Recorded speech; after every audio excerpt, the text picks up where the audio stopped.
So in the previous video, we talked about the use case option. I want to be really clear here that you don't need to do both. You can choose whichever way you want to. So right away, for me to start this, if you don't want to do use cases, which again, I really would like you to try use cases. You don't have to. If you've done a lot of use cases and want to try this way, then that's a good approach as well. Again, I'm not even asking you to write whole use cases, so just a top level view of them. But again, if you want to try this other way, that's perfectly acceptable as well. These are going to be functional requirements, is what I'll call this section. You can call it something slightly different if you have a different methodology in mind. But the idea now is that we're trying to capture what the system does with text. We're going to capture it in what I'm going to show you using very formal language. Now, there's a number of ways we can do that. There's other ways we can go about that. One of the ways is to use just bullet points. Now, I don't love bullet points because it doesn't advance traceability. We want to be able to make sure we can count, say, which requirement. So bullet points by themselves aren't as valuable for me as numbered lists. So what we can do is, inside of our functional requirements, we could say requirement 1 is the system shall monitor temperature, something like that. The system shall monitor humidity. Now, I don't love these requirements. These aren't, in my opinion, good requirements. I'm writing them down to show you the way of formatting that.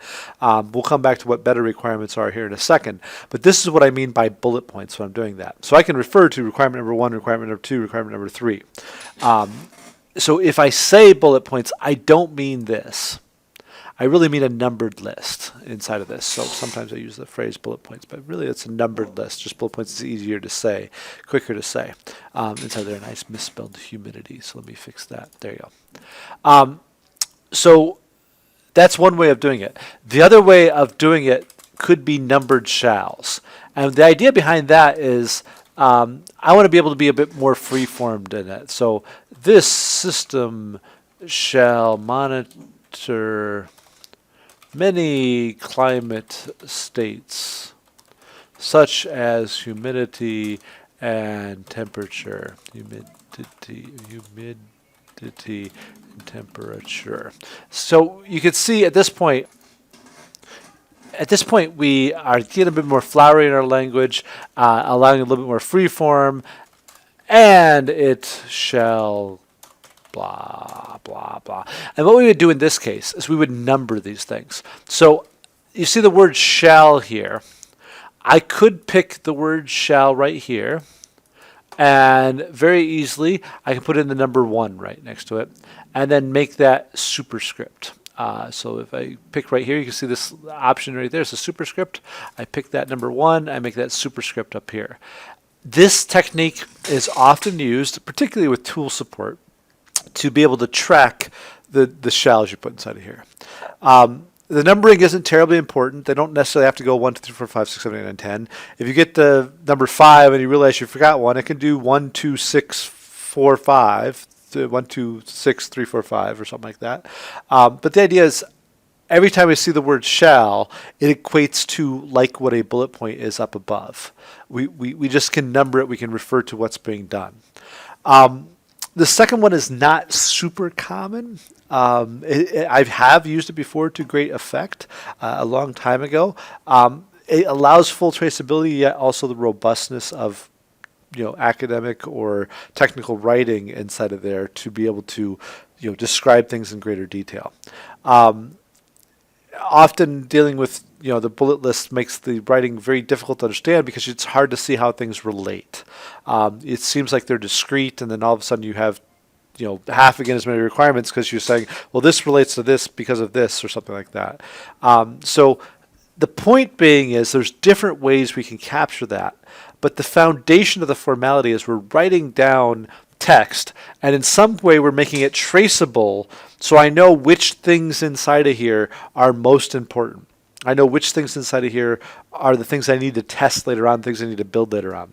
And the traceability comes in when I say I'm going to go write a test, and this test is testing requirement number 7. This test is testing requirement number 2. That's really important because I want to know how this stuff ties in, how it equates, how it works. And if I don't tie it in later on, I don't know, have I covered everything in the test? The only thing I can do is read and double check. You could also say, hey, there's a defect on requirement number 7. It's either the requirement's wrong or the code is implementing it wrong. We got to go figure it out. Well, now I can just jump straight to number 7 as opposed to having to copy and paste text and figure it out. So that's the advantage of this formal specification of functional requirements using this numbered system. I don't care which one you do. I'm going to drop this because it's a little bit more esoteric and come back to this up here. So in the use cases, we captured everything from the viewpoint of the user and what the user sees. It's not a terrible lens to start with inside of functional requirements, but generally speaking, these are written as some sort of omniscient third party that is like a narrator who's describing you how the system works. So really what we're saying is the system shall have the ability to allow third parties to write monitors that can be plugged into existing systems and sensors for new alerts and controls. So this is a very high-level vague requirement that I don't know how it would fit in with a use case necessarily, the way it's written. If I was considering it from a use case, I would have a use case along the lines of install monitor. So I'd have some place where the user goes to a screen that downloads from the internet or plugs in a USB-driven thumb drive or something like that. That would show what the user is doing, but it doesn't necessarily capture all the details. So this is where some systems even have both functional and use cases inside of there. But this is kind of one of those bridge ones right there. Not past that, I could say the user shall have the ability to adjust the temperature in a room via the kiosk. Let's call it the wall kiosk, or a phone app. Okay, that's much more functional along the lines of what users can do and how the users can get stuff done. If thinking of a different context, the user shall have the ability to order pizza based off their custom specification of toppings. It doesn't show me what that flow looks like, and there's a lot left to interpretation. A use case would have told me the user goes to the first screen and picks the size of the pizza. The user goes to the second screen, and they hit next. The user goes to the next screen and picks the type of sauce. Then they hit next. The user goes to the next screen and picks the type of cheese. They hit next. Then the user picks so that would show me the flow. That maybe has a logical way of a pizza is built, as opposed to the requirement. The user shall have the ability to customize a pizza. There's still questions to be answered. If you really don't care, then it's a perfectly fine requirement. If you have some indication of the way it should be done, which you probably do, a use case allows a way to define that without having to say the user shall be presented first with the screen that allows them to do this, and then next with the screen that allows them to do that. So the function requirements, they can do everything a use case can do, maybe slightly less eloquently. But they also do some things that use cases don't do quite as well.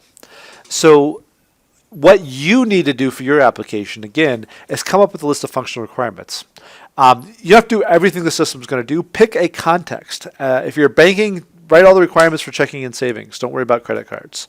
Just write that down. So up top, I'm going to write down the functional requirements for the credit card area. This is what it is. Title it. Functional requirements for a credit card or debit card or saving accounts, whatever you want it to be.